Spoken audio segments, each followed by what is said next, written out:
Tonight on the menu, we are going to be making an unstuffed bell pepper casserole. Let's get it, my loves. All right, as you can see, we come in hot every single time with the steamy hot pan. So that's a good thing. That just means that we are ready to go. Let's introduce some ground beef to our pan.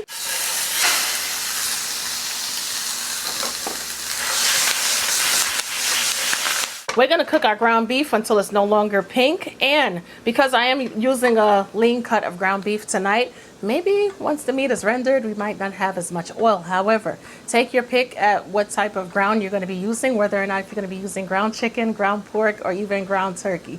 Listen, don't be afraid of the ground turkey, all right? Ground turkey goes well with unstuffed bell peppers. It's so delicious. Even when you stuff it in bell peppers, it still tastes good.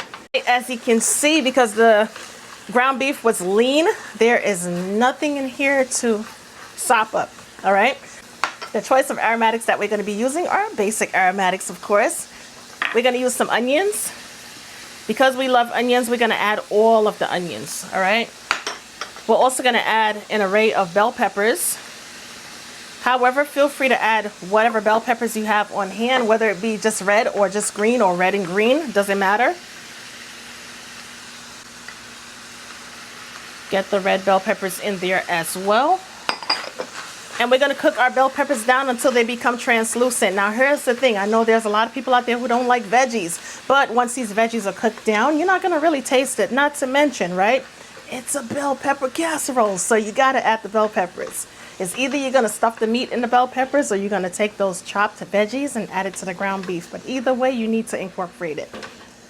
All right. So right now we are cooking on medium high. And this, my friends, should take about 3 to 4 minutes to start softening up. Okay, we're going to take this time to add our chopped garlic.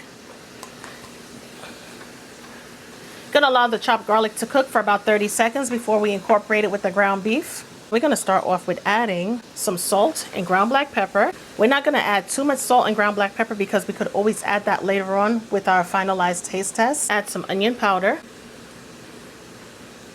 All right, let's also add some garlic powder. Season up this meat, okay? Gonna add some smoked paprika. Take the cover off because I really want to get in there with the smoked paprika to heighten these flavors. Gonna add some regular paprika. Let's add some of our oregano. Oregano is pretty pungent, so you don't want to add too much oregano. We're also gonna add some basil. Okay. Along with our red chili flakes for a little heat factor. Nothing too much, right? You don't want to add too much, but we're going to add just enough to give it a little kick. All right, we're just going to incorporate all of the dry seasonings throughout the meat. We want to make sure that everything is perfectly incorporated. All right, as you can see, the color of the ground beef has definitely changed. I'm going to add some of my all-purpose cooking with Tammy seasoning. Going to add a good amount. All right, stir that on up. All right, let's add some Worcestershire sauce for a complexity of flavors. This is definitely going to wake everything up. Add a good amount of tomato paste. Same thing, just like the garlic, we're going to allow the tomato paste to sit here in the pan for about 30 seconds to a minute because we want to deepen the flavors of the tomato paste. The more you cook the tomato paste, it's going to have a naturally sweet flavor. Let's go ahead and add some beef bouillon. If you want to add some chicken bouillon because that's what you prefer, use the chicken bouillon. Not because it's beef versus chicken is it going to make it taste bad. It's still going to taste good. We're going to add our tomatoes. Now for this recipe, you can add jalapenos and canned tomatoes or fresh tomatoes or both. We're going to add some beef stock. Stir everything on up. And the reason why I'm adding the beef broth is because we're going to bring in our rice. We're going to be transferring this over to a casserole dish, but the main point is, right, you want to use a rice that's going to be firm, a rice that takes a little bit longer to cook because once you place it into the oven, you don't want your rice to be mushy. You don't want to use 1 minute rice. Unless you're going to be baking your casserole for 1 minute, that's not going to be good. Going to cook the parboiled rice for about, I want to say about 5 minutes, and we're going to finish up the cooking process in the oven.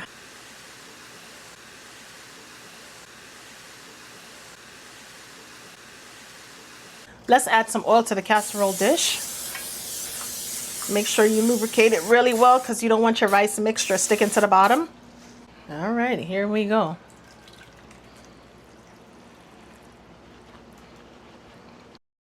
All right, I'm just gonna spread everything out into the casserole dish.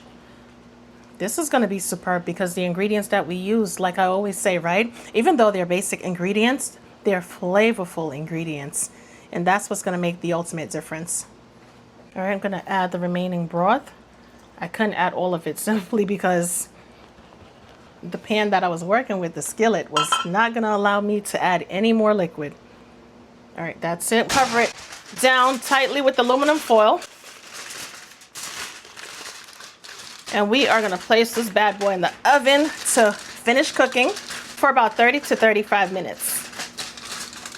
After about 30 to 35 minutes on 375 degrees Fahrenheit, we're gonna remove the aluminum foil, and as you can see, it seems like the rice and everything is cooked perfectly.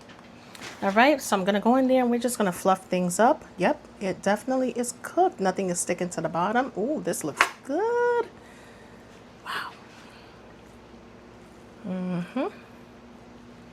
All right, we're just gonna spread it out. And we are gonna have a little bit of fun.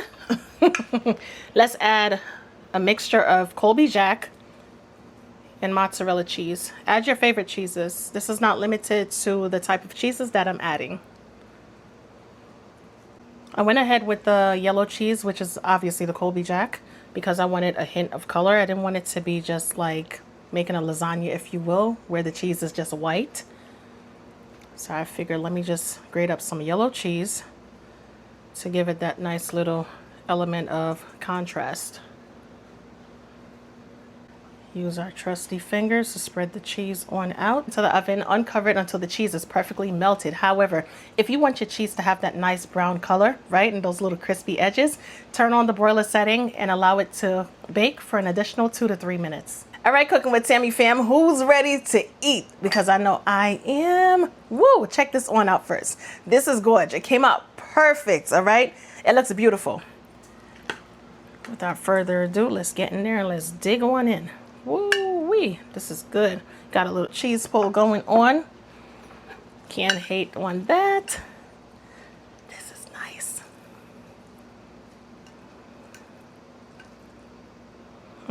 This is so hot. You want the first bite? Mm-hmm.